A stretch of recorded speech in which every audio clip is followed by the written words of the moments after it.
Welcome, everybody.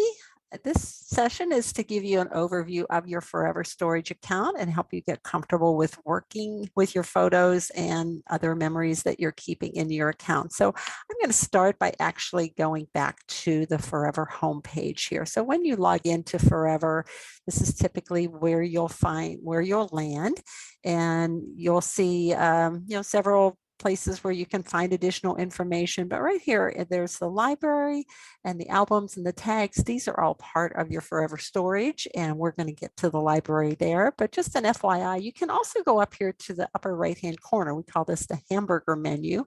And this is where you can also, in that drop down, access your library. But let's go ahead and click on library here. And this is taking me into my Forever storage, and you'll see lots of photos here. And this is where everything lives. Anything that you want to preserve and keep in your Forever account is always going to be in your library. So keep that in mind as you put things into albums and tags and so forth. You need to also see it here. Anything that you're preserving is going to be in your library. And you'll see right now in this library, I have 80 files. That refers to all of the things that you see right here in my library, and you'll see them sorted by date. And so let's go up to the top of the screen here. And up here, the upload button is, I like to say, green means go. Anywhere that you see a green button in your storage means that that's going to enable you to do something. So with the upload button here, I could click on that and it will bring up this screen, and it says choose files from my computer.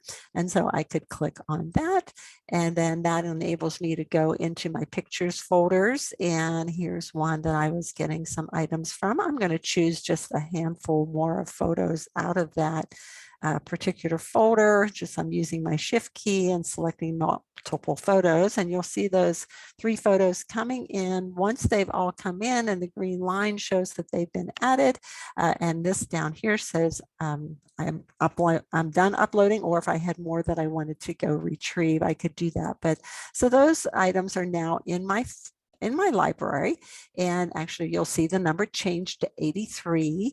Now you don't see them up here at the top, and that's because of the order that I have my storage account set. So you can see in this order by, it says date taken newest first. So the photos that are most recent in this account right now are from September of 2021. You'll see the dates as I scroll down, and they're getting a little older. And the photos I just brought in are actually down here at the bottom. And so because those are older, they were taken in 2019. Now, if I, for whatever reason, want to be viewing the photos that I have with the oldest first, I can change it that way. And you'll see now the 2019 photos are at the top, and then we get into the 2021 ones. But then I can also change it by upload date. And you'll see now the photos that I just brought in today are up here at the top of the list, if you will. So, and you can also do that upload date oldest first. The setting newest first, I find that handy if I am uploading a large number of photos over several days' time, or just as my ongoing project, and perhaps I forget where I left off the day before after my 15 minutes that I was focusing on bringing photos into my account. This can show me these are the newest photos, so I know that that's where I need to pick up and move on from.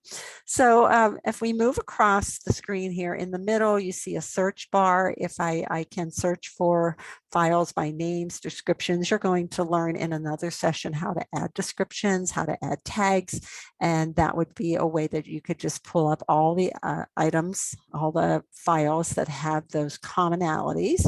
And then if we move over here to the right, you'll see where it says all files. So what that means is right now I am what it sounds like. Everything that's in my library is showing.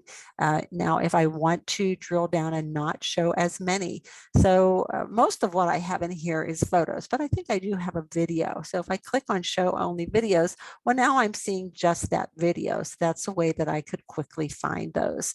I could go, it does default to all files, but then perhaps as you're working on organizing and you start putting items into albums or using tags, this is a way that you'd be able to pull up and show just the items that aren't album or tagged yet, and you can go ahead and just select those, have those photos showing. I'm going to go back to the all files for now and have that. As I said, that is the default, and that's what you'll see. But let's go back now and do some more filtering. Right here where it says year, filter by year, I can go to this drop down. There's no filter right now, but let's say I wanted to find those 2019 photos. Oops, and it says filter by 2019 and month. Now there's no photos showing, and that's because over here it says upload date newest first. Well, I didn't upload those photos in 2019, but they were taken in 2019. So let's try to change this. Okay, there they are. The photos taken the newest first from 2019 are appearing here. Maybe as I'm working on my 2019 photos, I'd rather have the oldest ones appearing first and have them chronologically appear that way. So that's where you can find, use those filters to help you view and work in your account in the way that works for you, or perhaps for whatever project you happen to be working on. I love when I'm working on photos month by month from a particular year. I could actually take this further down to just January and just see those photos. So now there aren't that many there, but if you have a lot of photos from a particular month or period of time or an event, you'd be able to get that drilled down to that particular more precise date, and that gives you a smaller amount of photos and files that you're looking at on your screen. So thank you for joining me here.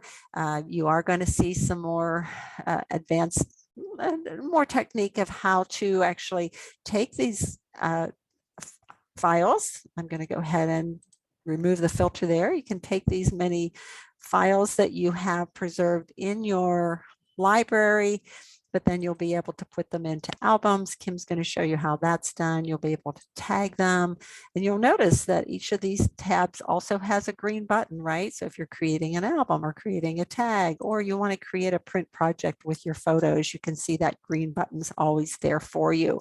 So have lots of fun. This really is it really is quite enjoyable to sit as you start organizing your photos and seeing these things come together and have your best photos preserved and organized in a way that you can find them easily, share them easily, and have them preserved for future generations. So thank you again for jumping into this session, and we look forward to talking to you about some more ways to get organized.